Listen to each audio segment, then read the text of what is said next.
I'm up in Cape York at the moment. I'll tell you what, just getting here has been a hell of an adventure. You know, there's been breakdowns and I've only just made it here. And I'm so excited because this year, it's a heck of a lot different because I'm in the farm truck. How good is this?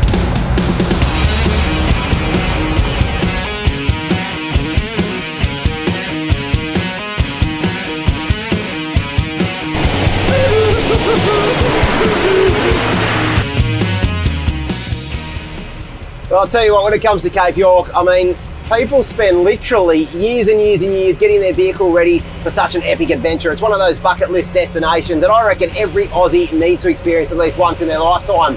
This year marks the 10th time I've been to Cape York, and to celebrate, I'm going to show you how you can do it with a very, very basic vehicle. In fact, I've got a stock standard HJ47 from 1984. It's still got the split rims and everything else. It's got a couple of key modifications, which I'll get into soon. But this is one heck of an adventure, and just getting to this point of the trip, I mean, it's already been about 2,500 kilometres, and in that time, I've broken down more times than I care to mention right now. It's been one heck of an adventure. So I want to show you around this vehicle so you can get a good appreciation of the bare basic mods you need to come and do Cape York for yourself. Now, as you guys might remember, I've had this vehicle for about 12 months, and in that time, look, I haven't done a lot of modifications because my whole plan was to keep this very simple and keep it very original as well, because there's something cool about driving an old truck, especially when you get to take them on cool adventures like I'm doing right now. But as you remember, I picked this vehicle up from Mr. LandCruiser. This is a Mount Isa vehicle that was bought in Mount Isa, and I found it in Mount Isa. It's a barn find, an original barn find, and on the clock it shows it's got about 99,000 Ks, or 1,099,000 Ks. I'm not sure if it's ticked over or not, but it's in really good condition. Now, while it looks like it's had a hard life, if you look closely, you'll see that it's only got a little bit of surface rust, and otherwise, all the original panels are all metal and there's no big rust through it. So it's a really good condition HJ47. It's the 84 model as well. So if you know your old LandCruiser, you'll know this is the last of the 47 series. It's one with the 2H. And if you're a collector of old LandCruisers, just like me, you appreciate the cool old cars, this is the one to have because it's the last of them and it had the original 2H motor. So it makes it one that's worth collecting. Now I'll show you a couple of mods because we have modified this since the last time you've seen it. There's a couple of cool little mods that we've done that I think are absolutely essential. I've been saying for my whole career that you can get up to Cape York with a couple of basic mods, so I wanted to put that into practice so I can show you and also prove that you don't need the latest and greatest of everything. So if I start up front, what you'll notice, it's got a different bull bar than last time. Last time you're probably forgiven for thinking I ran into a gate and that got stuck on the front, but this time I've got original old bull bar. But what's really cool about it is we modified it to take a winch, because I think of one of those things, if you don't have a super capable vehicle, having a winch will really allow you to get just about anywhere and get anywhere on your own steam as well. So if you get stuck, of course, you can just winch out. And that's my whole plan with this trip here. You'll see I've got a couple of spotties up front. I don't even know what brand they are. Picked them up from a junkyard for about 50 bucks. So again, it's keeping with that budget theme. I think they're a set of old HIDs. I haven't actually got them working at the moment, but this is sort of a thing I'm doing at camp at the moment. Like, we're very close. I think it's just got a really bad earth at the moment, but I'll get them sorted before the end of this trip and they'll work an absolute treat. Like I said, we've got the winch. That's basically it up front. Now, these are the original sidebars. They've been modified to suit this bull bar. They're not proper rock sliders, so look, I don't want to go and hit the underbody too hard because I am going to damage those sills. But basically, the whole plan is I'll try and find easier tracks around some of the harder obstacles so I can show you can get a pretty standard vehicle through. Now, I've got a set of tyres on this vehicle, so it's had a Goodyear Duratrax. Now, they fit the old cheese cutters, the old split rims, and it goes to show that the Goodyears do have a lot of different tyres in their range that even suit old vehicles like this. Kept the old splitties because I think there's something cool about that. I didn't go bigger tyre size, it's stock standard size. You look at the suspension, it's all stock as well. I've got some new shock absorbers and also new bushes through the whole vehicle. Now we've got a set of Fulcrum shocks in there. The springs are original, so it's got no lift to it whatsoever. Standard height, no lockers through it, and that's just about all the mods. All the other effort to get this vehicle ready for Cape York was done in the mechanical side of things. So I actually got the guys from Mr. LandCruiser to go over it and basically just have a good look at this vehicle and make sure it was Cape York ready. If you remember back to the first time I took this rig out bush, Graham and myself jumped behind the wheel the second we got it going and basically took it out the back of Stanthorpe for a few nights. We had an absolute ball. Today on YouTube, I'm finally taking the keys to my dream car. And it goes, and it goes. Wait, steer it. hold on to it. But it's like a tractor, it just keeps going. I'm feeling a bit sick. Look at this. Oh, mate. What a weapon. What an Not there absolute yet. weapon. Do not celebrate to the top. That's as much fun as you can have your pants on with another bloke in the car, I'll mate. tell you what, mate. But one thing I noticed about this vehicle is it was super slow. You're probably thinking, yeah, Shauno, it's got a 2H, mate. 2H naturally aspirated is going to be slow no matter which way you look at it. But look, I've owned 2H motors before, and this one was even more slow than a normal 2H. So I talked to the boys down at Mr. LandCruiser. They went and had a good look at it, and then they realised that the timing was out by 4 degrees. The guys fixed that, they put some new filters through it, basically gave it a bit of a tidy up, and this thing absolutely hammers for a 2H. So you can sit on between 80 and 100 Ks, no worries at all. And even a little bit faster if you're going down a hill with a breeze behind you. Also, the guys tidied up a stack of wiring inside there. It makes it easier to start now. Glow plugs have been replaced, the injectors have also been replaced. So I guess what I'm trying to get at is when you're getting a vehicle ready for Cape York, I reckon you should spend most of your time and efforts on making sure your vehicle is mechanically right before you start worrying about mods. Mods make things more comfortable, but it doesn't really make sure you get there and get home safely. So we basically went through the engine, then we went through the drivetrain as well. So the guys noticed that all the tie rod ends are very old, so they replaced those. Like I said, we got new bushes, new shocks on the vehicle, and that's just about it. So that's basically all the work that Mr. LandCruiser did to get this vehicle ready for Cape York, and I've got to say, it's been running sweet. Well, not entirely true. When I left home, it started overheating a bit. Now, every single trip, and it doesn't matter if you've got an old vehicle or a new one, things can go wrong. That's what happened with this vehicle. I mean, the guys flushed out the whole cooling system and everything in the cooling system had been replaced. So we're talking about a new water pump, it got a new radiator, it got new belt, it got new hoses, basically everything replaced. And yet I was probably about 400 Ks from home and it started overheating.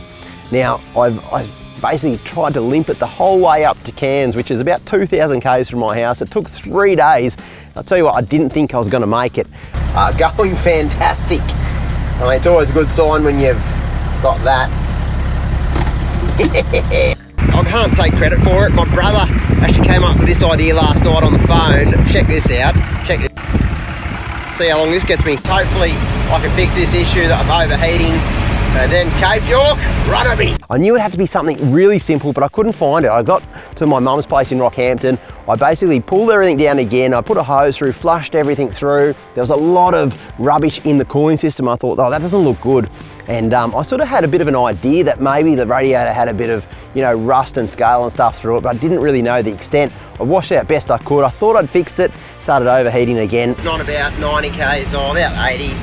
Yeah, she's getting hot again, but hopefully this little bit of rain up here might help things. I got to Cairns, and it wasn't until I caught up with a specialist who looks after radiators. He said, oh, I guarantee you that radiator will be completely blocked with all the old sludge and scale and rust that's been in this motor for the last 40 years. It's finally been shaken free, and as you've done it, your first really big run and worked it really hard, that's all that's gone through your cooling system. So we took the radiator out in Cairns, and here I am thinking that maybe my Cape trip is over before it's even going to begin. He took the radiator top off, looked inside, and it was 90% blocked. So how I even got to Cairns on a 90% blocked radiator beats me. It just shows how tough these old Toyotas are. Look at that, she's not even on the H, it's just off the H. What do? You just send it. Just send it. It's a Toyota, it's a 2H. Let's go. You know, any other vehicle, a modern vehicle especially, wouldn't have even made it, I reckon. So of course, he cleaned that out, he put the top of the radiator back in, slapped it back in, and here I am, and it's been running absolutely perfect. Hasn't even skipped a beat since then. So when it comes to mods on the big girl, look, Graham is riding with me on this Cape York adventure, so I wanted to make things a little bit more comfortable for him and basically mod this vehicle out a little bit more than I probably planned to. Now, starting with the first mod here, I've got the old high lift jack holder. Now, high lift jacks were probably the only sort of jack and recovery device people used to use back in the day. People even used to use these as a hand winch back in the day. So I thought, just keeping this in the sort of period correct theme, I've got the old high lift jack that's here. It's easy to get to as well. Air conditioning, you're probably thinking, is who would come to the top end without aircon? Certainly not me. I've got aircon right here. If I just open this flap up down here, Graham's got one here side as well, so we've both got aircon.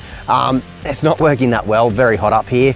A lot of dust as well, but anyway, we're loving life. It's been a really good adventure. If I take it inside the vehicle, if I can open the door, it does this sometimes. Oh, there we go. Takes a little bit of elbow grease to get this vehicle going every morning. I mean, doesn't have power steering, of course, so it's got strong hand steering. In here, I mean, it's very, very basic, and I'm having an absolute ball after probably doing nearly 3,000 Ks so far in this journey. I mean, you get used to a vehicle like this. Now, a couple of key mods in here. It doesn't have many, but the ones it does have are, you know, a little bit sentimental as well. The old GME radio I've got here is the one that was out of the Dirty 30. And keeping this thing in the budget theme, I wasn't going to go get the latest and greatest. It's an old UHF, but it's a GME one. It works a treat. And I mean, this has lived life in the Dirty 30, one of the most hard-worked vehicles going around, and that's still going, so the testimony of that product. We've got a couple of little cup holders here. Now, this is a cool little extra, a super cheap one that you can get from Mr. LandCruiser as well.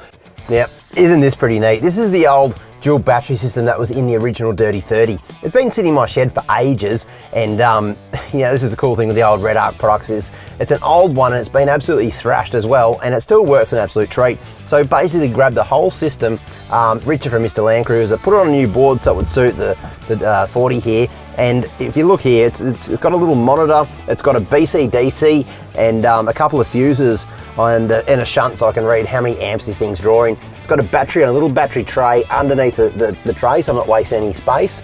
And I'm basically using that to power a fridge, which I think is a must-have item, and 2 camp lights, again, I think is an essential item as well for touring. So it's a really simple setup, but it goes to show you don't need anything crazy. If you're asking, where's your coffee machine? Well, I've got a billy in the back, and we just basically under a little gas stove, we get some water going, and that's enough for us. So you don't need anything too flash to go and live out of a vehicle for a few weeks. I mean, you can get a few more creature comforts, but if you ask me, I've got all the main ones, some camp lights and a fridge. What more do you need? Now, I think it's also pretty important that I show you the sort of camping setup we're using here. Pretty simple, and that's the whole theme of this trip, is to show you that you can come to places like Cape York. You don't necessarily need a rooftop tent, you know, caravan, all those sort of fancy sort of things. We've got it really basic. This is 2 people's gear to do 3 weeks up in Cape York, if that makes sense. So I want to take you through it. It's very, very simple, but so you can understand how we're sort of doing this trip. We've got the Graham swag, we've got my swag, we've got some gear in here. There's some food basically in there. This is all our camping equipment. So we've basically got those, you know, those clear top bags. We're running that with all our camping equipment in there. Got some spare parts in there as well. That's a food tub. It's got diesel on the lid, but it hasn't affected, I just noticed that now, but it hasn't affected the food, no doubt. 3 diesel jerrys right there. This has got a 65 litre tank, which is quite small for Cape York. Now, the cool thing about Cape York is you can get fuel just about anywhere. If you can do 200 Ks, you can pretty much get fuel every 200 Ks in Cape York, but we're going a little bit off the grid, so that's why we've got the old long range tank there, 3 jerrys there. We've got some recovery gear. Then we've got another space case there, which has got all my tools in it. A couple of fishing rods, a couple of camp chairs, and like I said, the fridge. We've got the Max Tracks as well. Again, because we've got a stock standard vehicle with no lockers, you know, getting out of tight situations is going to be quite important. We've got 4 Max Tracks, just ratchet strapped to the spare, so they're easy to get to, and that's just about all the mods. So first up, we're going to be hitting the old telly track, and while we're going to have a couple of other vehicles in our convoy, I'm determined I'm going to drive just about everything myself, between Graham and myself, and having the recovery gear handy to get to. We're going to show you can take a relatively stock vehicle, even through some of the wildest tracks in Australia, like the old telly. After that, we're going to cruise across the west coast of Cape York, some really remote sort of regions, and even do some tracks I and Graham haven't done before, so we should see some awesome country through there. So as you can imagine, we're pretty excited about this adventure. I mean, Graham and myself in an old farm truck just doing Cape York. It's our 10th time up here, both of us, so if you ask me, that calls for a bit of a celebration, and what better way to celebrate 10 times to Cape York than doing it the basic way in an old farm truck. So there you go, there's a quick walk around of the farm truck and how we're doing Cape York this year. Hope it, if anything, inspires you that, look, you've probably got a better vehicle than I'm taking up to Cape York, so there's no excuses for you at home. So what I want you to do in the comments below, write down where you're going to go, not where you wish you want to go, where you're going to go this year with your four-wheel drive, because if I can go to Cape York in the old farm truck, you can go just about anywhere in Australia. So I want you to write a comment where you're going to go, and you've got to commit to it. And also tag a mate, because we've all got one mate out there who always uses the excuse his vehicle's not quite ready, or maybe next year we'll do Cape York. Write his name down there so he can see this video and he's got no excuses. Well, I can't wait to show you. We've got some great episodes coming up ahead, but first, I'm going to go catch up with the rest of the convoy because they are probably quite a few Ks in front. See you around.